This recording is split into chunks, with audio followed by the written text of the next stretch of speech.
नमस्कार मित्रों, मैं डॉक्टर मुकेश जादव आज आपके लिए बहुत एक इंटरेस्टिंग टॉपिक लेकर के आया हूं और वो इंटरेस्टिंग टॉपिक आपके अंग्रेजी के ज्ञान को एक नया आयाम देगा और आपको महसूस होगा कि हमने ये टॉपिक अभी तक क्यों नहीं पढ़ा। क्योंकि इस एक टॉपिक के माध्यम से आपके लिए अंग्रेजी बहुत सरल हो जाएगी। Within few minutes I will make you learn thousands of verbs।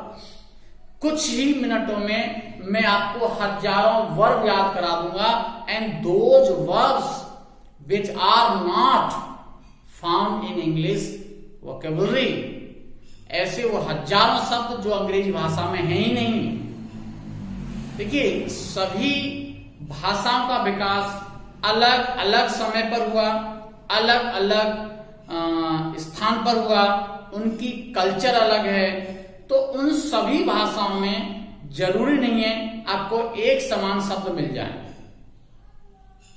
अब एक समान शब्द नहीं मिलते, while we are going to translate into English when we have no words, how can we make them translate? So all these things, all these kinds of problems we are going to discuss now। अब आप मुझे बताएं, पढ़ना की अंग्रेजी है read, पढ़वाना की अंग्रेजी क्या है बताएं मुझे। खेलना की है प्ले, खिलाने की अंग्रेजी क्या है। नाचना की है डांस, नचाने की अंग्रेजी क्या है कोई मीनिंग आपके दिमाग में। लिखना की है राइट, लिखवाना की अंग्रेजी क्या है बोलिए। बोलना की है स्पीक, बुलवाने की अंग्रेजी बताइए। तो ऐसी हजारों क्रियाएं हैं जो हिंदी में हैं, संस्कृत में हैं, उर्दू में हैं, अरबी में हैं, अन्य भाषाओं में हैं, लेकिन जरूरी नहीं है वो अंग्रेजी में हो, अंग्रेजी में है ही नहीं। अब इस तरह का अगर सेंटेंस होता है उसको इंग्लिश में ट्रांसलेट कैसे करेंगे, ये सब पॉइंट हम आज यहां डिस्कस करने वाले हैं। यदि आप मेरे चैनल पे पहली बार आए हो तो चैनल को सब्सक्राइब कर लें। यदि आपको वीडियो अच्छा लगे तो लाइक जरूर करिएगा, इससे मुझे लगेगा कि मेरी मेहनत वसूल हुई। जब हम टॉपिक को डिस्कस करेंगे, कॉस्टिव वर्ब्स है क्या, तो कॉस्टिव वर्ब्स के अंतर्गत आते हैं आपके हैव, गेट, मेक, कॉज। ये चार वर्ब हैं, इन्हें हम कॉस्टिव वर्ब के नाम से जानते हैं। इनका यूज क्या है आपको मैं अभी बता रहा था। हजारों क्रियाएं जो अंग्रेजी भाषा में नहीं हैं, उन क्रियाओं की पूर्ति इन चार क्रियाओं के माध्यम से हम कर सकते हैं। कैसे करते हैं उसका एक स्ट्रक्चर है ये।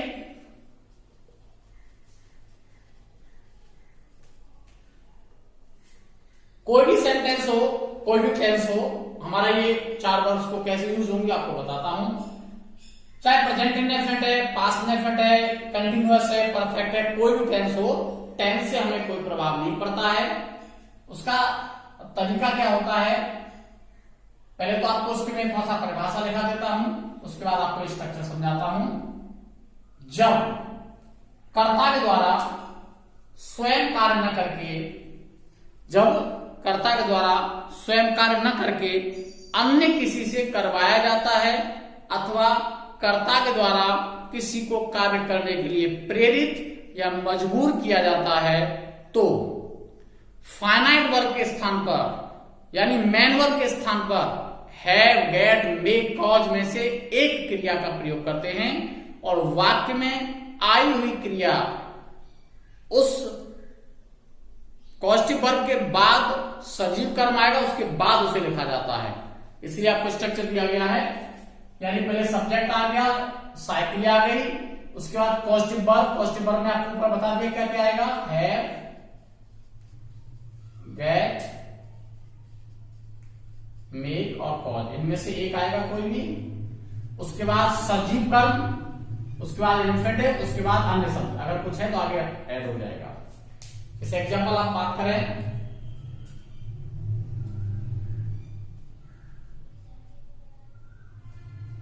कृष्णा ने मुझसे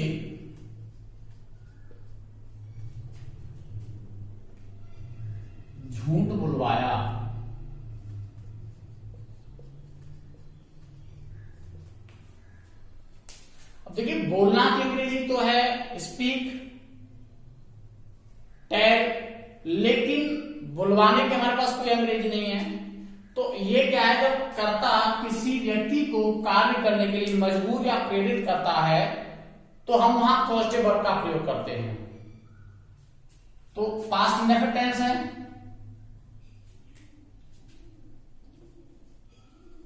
कृष्णा मेड मी, मेड की सेकंड फॉर्म मेड, तो पास्ट इंडेफिनिट में सेकंड फॉर्म आएगी made me tell a lie. Use हम चारों का करते हैं, लेकिन चारों का यूज में कुछ डिफरेंस है, वो आपको डिफरेंस भी समझाऊंगा, इसकी कुछ आती है वो भी समझाऊंगा, थोड़ा सा एक तरफ से चलेगा। दूसरा एग्जाम्पल मैं आपको समझाता हूं। उसने किसी से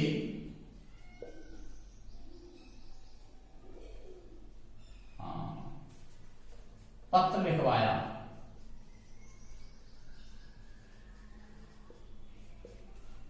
उसने किसी से पत्र लिखवाया, ये भी पास्ट इंडेफिनिट टेंस है। अगर प्रेजेंट बनाएंगे तो आपको उसका भी एग्जांपल बता दूंगा मैं। तो ही मेड, किसी से यानी someone, write a letter.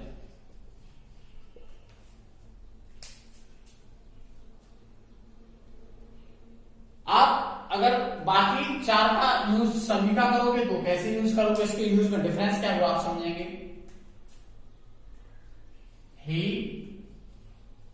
caused someone to write a letter।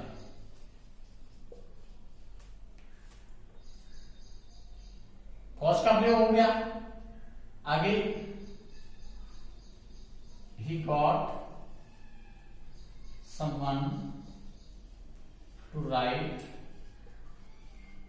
a letter।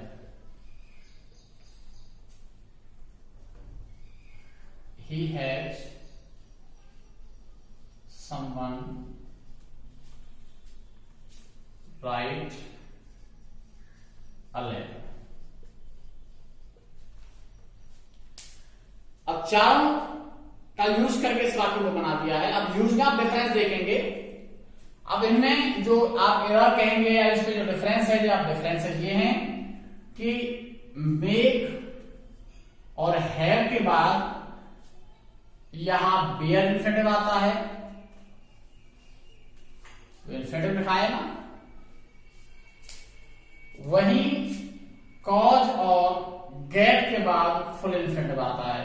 दूसरी भाषा में हम ये कह सकते हैं सरल भाषा में कि मेक और हैव के बाद टू नहीं आता है, लेकिन कॉज और गेट के बाद टू आता है। डिफरेंस आपको एक दिख गया।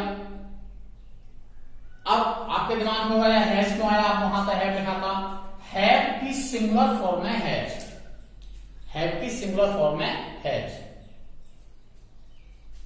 नोट कर लें इसे या स्क्रीनशॉट कर लें।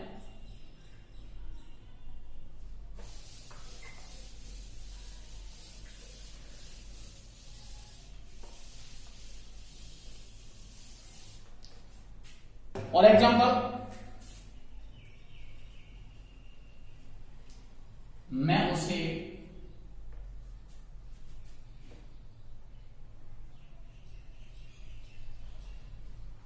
यहां तो मैं उसे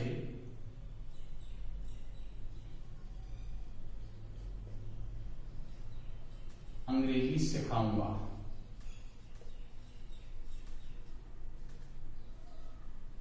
ओके,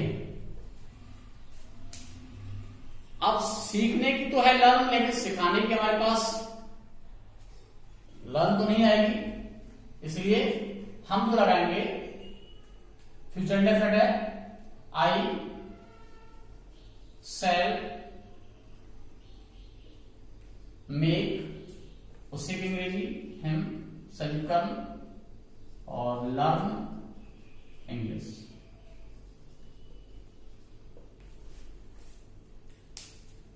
कोई भी टेंस है हमें उसमें इसी तरह से हमें उनका यूज कर लेना है। कॉमन एरर क्या है, कैसे आएगा उसको भी समझेंगे आप। जैसे ही made me to speak the truth. He made me to speak the truth। अब इसमें एरर फाइंड अगर हम करेंगे तो ऐसे करके इसको पार्ट में 3 पार्ट में डिवाइड कर दिया जाता है, चौथा पार्ट लिख दिया जाता है नो एरर। जैसा आपको मैंने अभी बताया था मेक और हैव के बाद वेयर इन्फिनेटिव आता है, टू नहीं आता है, तो यहां पे एरर पार्ट आपका हो गया बी। ये तो एक्टिव की बात हो गई। अब पैसिव की बात करेंगे। पैसिव में भी इसमें कुछ डिफरेंसेस हैं और डिफरेंसेस कैसे हैं उसको भी समझें। पैसिव कैसे बनाया जाता है वो आपको समझाता हूं। वो 4 एग्जांपल आपके लिए पहले लिखता हूं।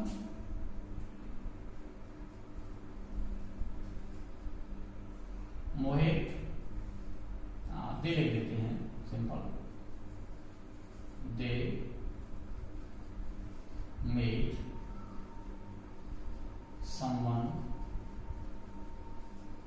Right a letter.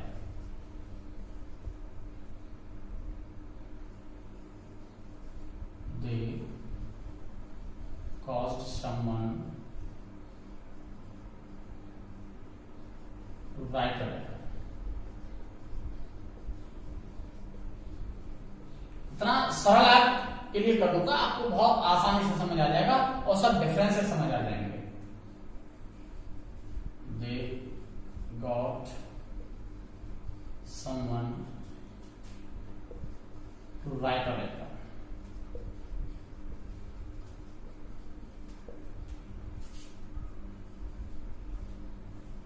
They have someone to write a letter।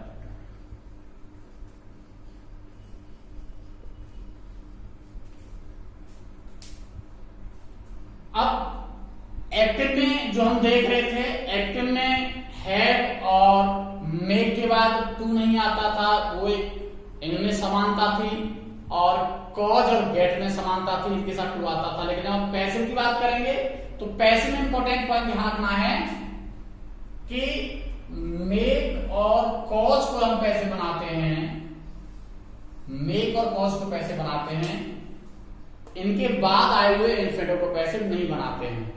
वहीं इन दोनों की बात करेंगे तो हैव और गेट को पैसे नहीं बनाते हैं, बल्कि इनके बाद जो इन्फिनेटिव आता है उसको पैसे बनाते हैं। यानी एक अंतर तो एक्टिव में था इनमें और एक अंतर इनके पैसिव में है।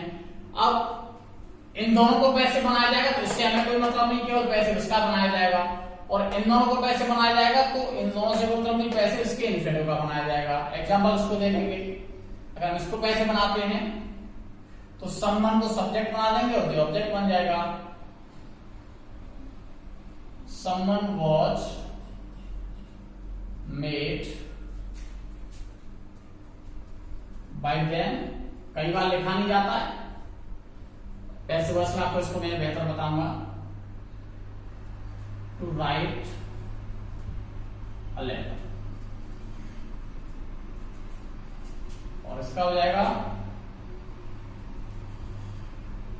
someone was caused to write a letter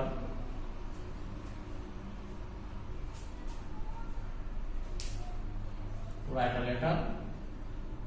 them, चाहो तो यहाँ लिख देना, ओके, और उसको पीछे भी लिख देते हैं, वो उसमें कोई ऐसा प्रॉब्लम नहीं है। आपको मैं पैसे वर्ष में इसका अंतर बता दूंगा आपको। एक डिफरेंस और आप देखेंगे कि एक्टिव वॉइस में मेक के बाद टू नहीं आता, लेकिन पैसिव वॉइस में मेक के बाद टू आता है। एक्टिव वॉइस में मेक के बाद टू नहीं आता, लेकिन पैसिव वॉइस में मेक के बाद टू आता है।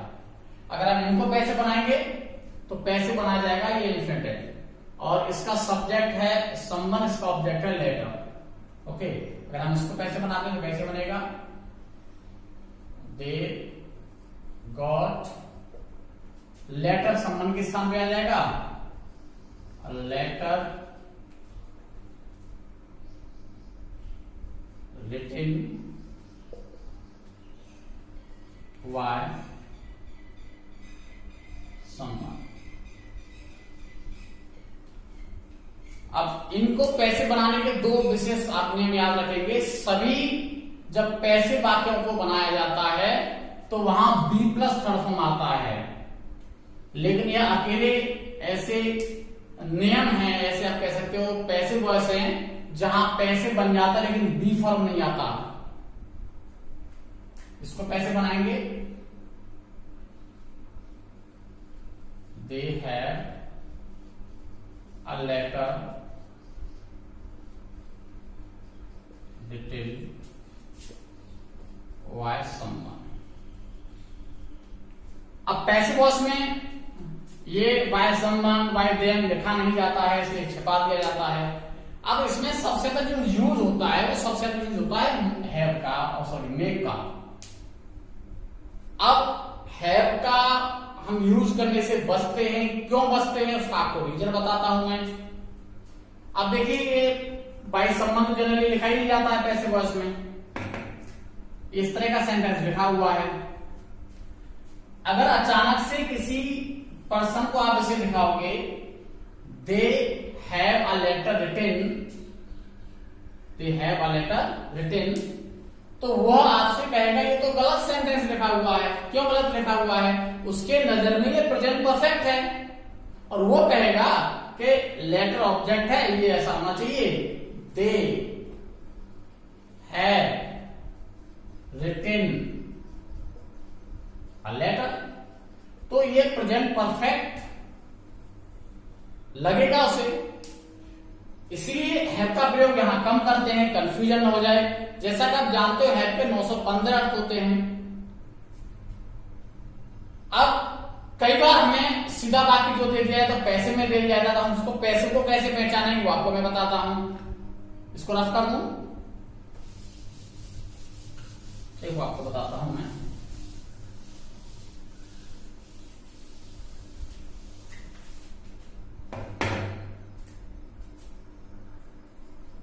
He got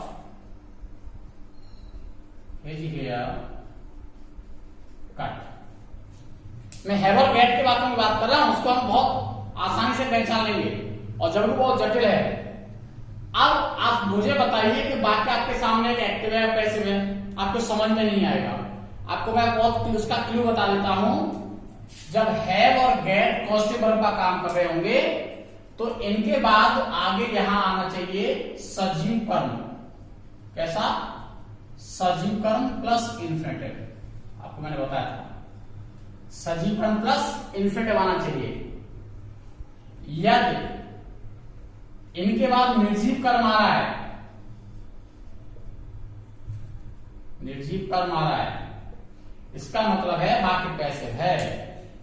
यानी हेयर जो है वो पहले आ गया, he got his hair cut by barber, ये यहां पर छुपा हुआ है। तो आप ये समझेंगे कि ये वाक्य जो है पैसिव है। पता कैसे लगेगा आपको पैसिव है? कि यहां इस गेट और हैव के बाद अगर यहां निर्जीव कर्म आ गया तो वो पैसिव में आता है, क्योंकि एक्टिव में इनके बाद सजीव कर्म आता है। और एक वो एग्जाम्पल बात करते हैं जो एग्जाम्पल एसएससी में अक्सर पूछा जाता है और इसी रूल का है दिस लॉक ब्रोकन। एसएससी के एग्जाम में कई बार पूछा गया है और इसके लिए ऑप्शन दिए जाते हैं, वो ऑप्शन दिए जाते हैं get someone to break this lock,